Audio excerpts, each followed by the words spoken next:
व्याप्त चराचर भाव विशेषम चिन्मयमेकमनन्तमनादिं भैरवनाथमनाथ शरण्यं त्वन्मयचितया हृदि वन्दे। समस्त चराचर जगत में व्यापक रूप से विद्यमान रहने वाले चैतन्य स्वरूप एक अनंत अनादि ऐसे अनाथों को शरण देने वाले भगवान भैरवनाथ को अपने हृदय में स्थित करके अपने चित्त को उनके चरणों में तन्मय करते हुए मैं अभिवादन वंदन नमस्कार करता हूँ। मैं अश्विनी तिवारी भगवान श्री बटुक भैरवनाथ का एक साधक हूँ। मेरे इष्ट देवता कहें या मूलभूत आधार ही भगवान श्री बटुक भैरवनाथ हैं। ऐसे जो भी भगवान शिव की शंकर भगवान की उपासना करता है वह भैरव उपासक ही है। और भैरव उपासना शिव उपासना में कोई भेद नहीं है। आगे के श्रृंखला में हम बताएंगे आपको। ये मैं नहीं कह रहा हूँ, ये हमारे आगम ग्रंथ हैं जो इसका विवरण पूरा विस्तार से देते हैं। तो सारी बातें शास्त्रोक्त ही होंगी। हमारे पास फेसबुक पे श्री बटुक भैरव भक्त हमारा ग्रुप है, वहाँ पे भी मैसेज आए हैं। ऐसे ऐसे कई एन प्रकार मैसेज आए कि गुरु जी भैरव जी पर शास्त्रोक्त वीडियो बनाइए, क्योंकि सही जानकारी का अभाव है। कोई कुछ बोल रहा है, कोई कुछ बोल रहा है। तो सब देखने के बाद काफ़ी समय से मैं सोच रहा था कि वीडियो बनाएं, पर किसी न किसी कारण से टल जा रही थी। पर आज कल हमारे भगवान आराध्य श्री बटुक भैरवनाथ जी महाराज कहें या भैरवनाथ जी कहें, बहुत ही अधिक संख्या में लोग उनकी उपासना करने लगे। यह बहुत अच्छी बात है कि उनकी उपासना बढ़ रही है। उतना ही लोगों में जिज्ञासा भी बढ़ रही है। भगवान भैरवनाथ के विषय में बहुत से तंत्र ग्रंथों में वर्णन है, जिनको ना पढ़ने से सब लुप्त प्राय होते चले जा रहे हैं। जिनमें से भगवान रुद्रयामल तंत्र में देखेंगे, ऐसे रुद्रयामल तंत्र हो गया, काफी तंत्र हैं। और आगम ग्रंथ तो खास करके भगवान शिव के लिए थे। तो भगवान शिव के 10 आगम हैं, भगवान भैरवनाथ के 18 आगम हैं। तो धीरे धीरे शिव उपासना और भैरव उपासना के जो ये आगम ग्रंथ हैं धीरे धीरे लुप्त ही होते चले गए हैं। इसमें से बहुत खोजने के बाद काफी कुछ प्राप्त हुआ और उनका अध्ययन मैंने किया। तो वैसे तो जितनी देवियां हैं, महाविद्याएं हैं, योगिनियां हैं, अगर इनका जहाँ भी वर्णन मिलेगा, जहाँ भी इनकी चर्चा होगी, तो वहां पर भैरवनाथ जी की चर्चा अवश्य आपको मिलेगी। शिव महापुराण में, स्कंद महापुराण में भी भैरव या कहीं बटुक भैरव जी की वहां भी वर्णन आपको प्राप्त होता है। बहुत ही शास्त्रीय ग्रंथ में बाबा का वर्णन प्राप्त होता है, पर वह सबके लिए सुलभ नहीं है।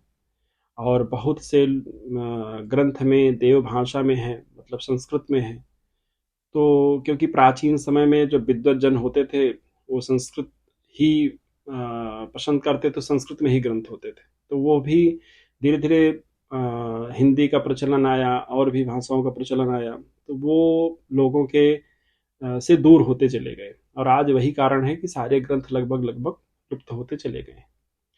एक समय ऐसा भी था कि जब कश्मीर में बहुत बड़े बड़े तांत्रिक, बहुत बड़े बड़े भगवान शिव के और भैरवनाथ जी के साधक हुआ करते थे और बहुत ज्ञानी थे।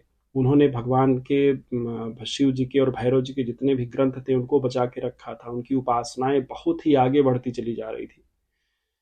तो ये सब 1100 ईस्वी के तक की बात, जहां तक मैंने अध्ययन किया 1100 ईस्वी के लगभग की बातें हैं।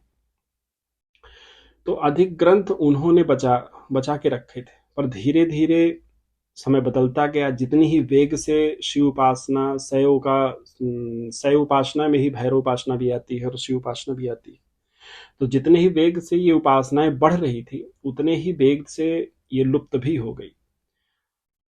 क्योंकि नाम कुछ लोगों ने सुना होगा, नहीं सुना होगा, अभिनव गुप्त, क्षेमराज आदि ऐसे बड़े बड़े विद्वान ज्ञानी तांत्रिक होते थे उस समय में।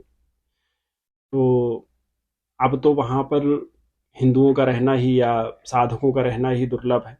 तब उस समय में वो साधनाओं के जो स्रोत थे वो कश्मीर से ही उठे थे, ऐसा सूत्र बताते हैं।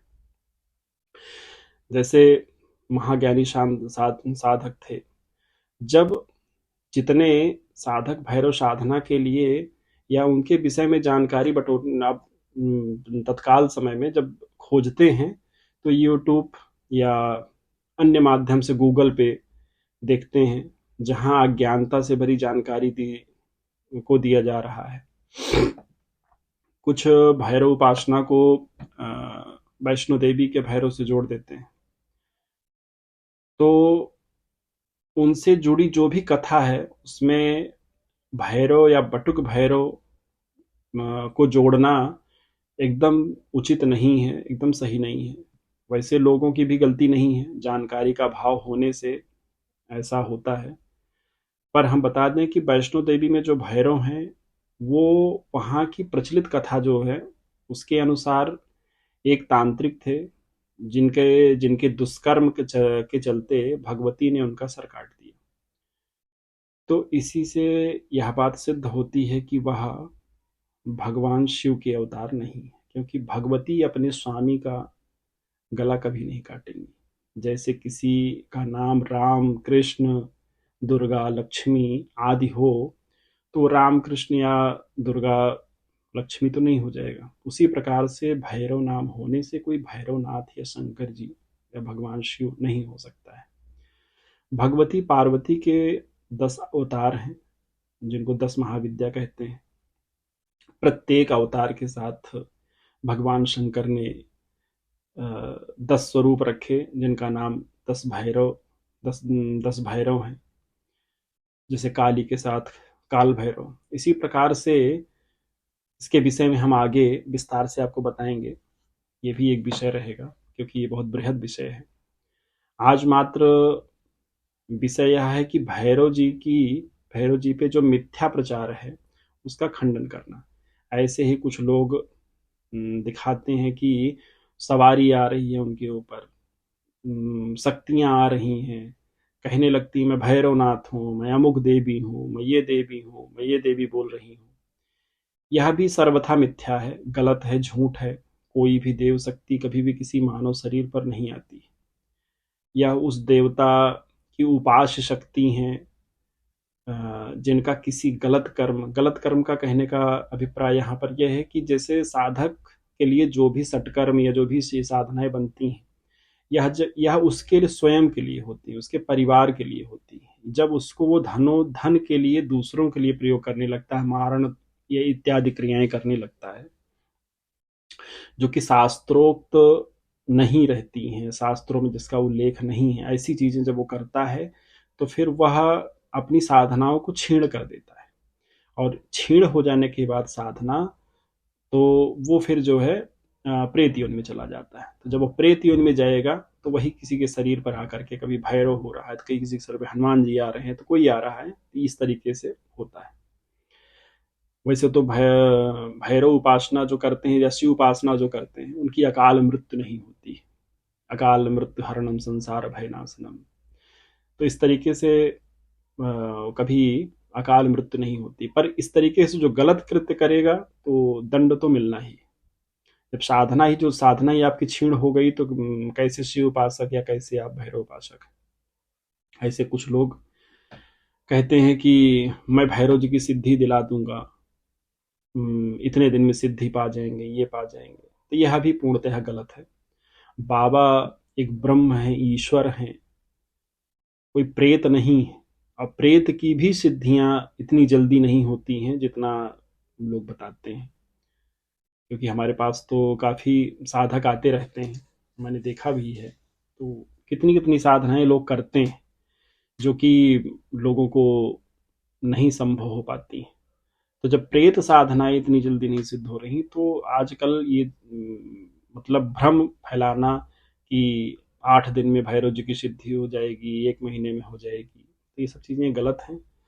और वर्षों वर्षों तक साधक साधनाएं करते रहे हैं, कितने कितने इवन दुर्वासा ऋषि तक जो थे उनको भी कहा जाता है कि भैरव उपासक ही थे।